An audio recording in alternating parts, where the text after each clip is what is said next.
आज हम लोग करेंगे समलंब चतुर्भुज का दूसरा प्रॉपर्टीज। पहला प्रॉपर्टीज हम लोग कर लिए, आप लोग देख लीजिएगा। दूसरा प्रॉपर्टीज क्या है कि जो समलंब चतुर्भुज था जिसका असमानांतर भुजा का मिड पॉइंट एगो ले लिए P और एक मिड पॉइंट क्या ले लिए N, इसको मिला दिए। मिलाने पर NP का जो वैल्यू आया था, कल हम दिखाए थे समानांतर भुजा के योगफल का हाफ, समानांतर भुजा के योगफल का हाफ कर हम लोग प्रूफ कर चुके हैं। आज जो प्रूफ करेंगे इसका डायगोनल, समलंब चतुर्भुज का डायगोनल AD R पर कट किया और डायगोनल AC S पर कट किया। तो ये बीच का जो डिस्टेंस है ना उसका क्या वैल्यू रहा होगा, मतलब RS का जो वैल्यू रहा होगा ये समानांतर भुजाओं का अंतर घटाव का हाफ, मतलब BC minus AD divided by 2 ऐसे लिखिए चाहे ऐसे। हम इसको प्रूव करके दिखाते हैं कैसे आता। देखिए इसको प्रूव करने के लिए मिड पॉइंट थ्योरम का यूज होता है, जो थेल्स थ्योरम पढ़ना था 10th क्लास में। देखिए ये एक त्रिभुज ले रहे, देखिए ABC, इस त्रिभुज को हम बाहर निकाल रहे हैं आपको समझाने के लिए। यहाँ देखिए एक त्रिभुज ले रहे हैं, इस त्रिभुज का नाम है ABC। AB का मिड पॉइंट है N और AC का मिड पॉइंट है S, यहाँ पर ले लिए S। अब दोनों को मिड पॉइंट को मिलाएंगे तो ये BC का क्या होगा पैरेलल।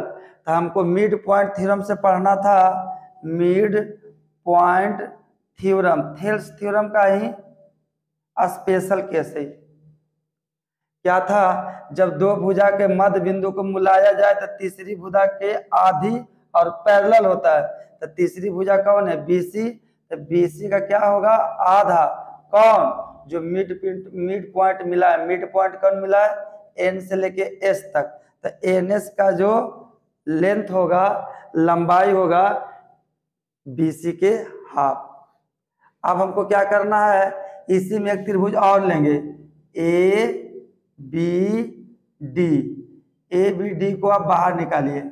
ABD को हम यहाँ पर बाहर निकाल दें, देखिए ऐसे ABD को हम यहाँ बाहर निकाल रहे हैं। ABD फिगर को ध्यान से देखिए ABD, AB का मिड पॉइंट क्या है N और BD का मिड पॉइंट क्या है R, यहाँ पर ले लिए R। यहाँ भी वही थ्योरम लगेगा, mid point theorem, mid point theorem जो थेल्स प्रमेय में के साथ पढ़ना था 10th क्लास में। इसको मिलाने वाले जो रेखा होगा, दो भुजा के मध्य बिंदु को मिलाने वाली रेखा तीसरी भुजा के पैरेलल और हाफ। पैरेलल तो है ही, हम हाफ वाला यूज करेंगे, मतलब AD डिवाइडेड बाई 2 होगा। कौन, जो मध्य बिंदु को मिलाए, तो मध्य बिंदु को मिलाने वाला कौन हो गया NR, मतलब NR का जो लंबाई हो जाएगा वो AD बाई 2 के बराबर। ये हो गया रिलेशन नंबर 1 और ये हो गया रिलेशन नंबर 2। अब ध्यान से देखिए उस फिगर को, हमको निकालना था RS।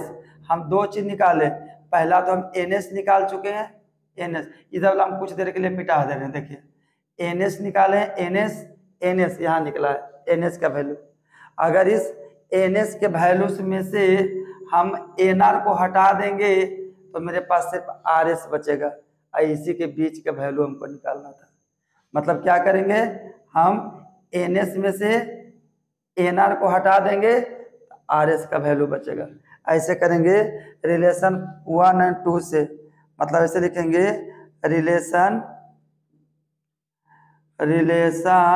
1 माइनस 2 करने पर करेंगे तो क्या हो जाएगा, 1 का LHS कितना है NS और 2 का LHS क्या है NR, यहाँ पीछे माइनस है तो माइनस NR बराबर 1 का RHS क्या है BC डिवाइडेड बाई 2, 2 का RHS क्या है माइनस AD डिवाइडेड बाई 2।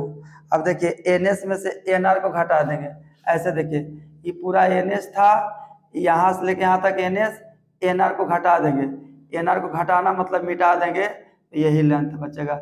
मतलब हम N S minus N R को आर एस लिख सकते हैं। आर एस बराबर ये दोनों में 2 LCM ले लीजिए, 2 से 2 कट गया, B C minus A D. इसी को आप ऐसे भी लिख सकते हैं, आर एस बराबर 1/2 कॉमन हो गया, B C minus A D. B C और ए डी है क्या, बी सी और ए डी है क्या, यहाँ देखिए फिगर में बी सी यह है और ए डी यहाँ ये है, ये दोनों आपस में क्या है, पैरेलल। मतलब क्या समझे, इसके मिड पॉइंट का जो ये डिस्टेंस होगा वो समानांतर भुजा के अंतर का आधा होगा। ठीक है, फिर हम लोग नेक्स्ट अगला थ्योरम लाएंगे कि ये वाला एरिया आपस में बराबर होता है, कैसे बराबर होता है, नेक्स्ट टाइम करेंगे।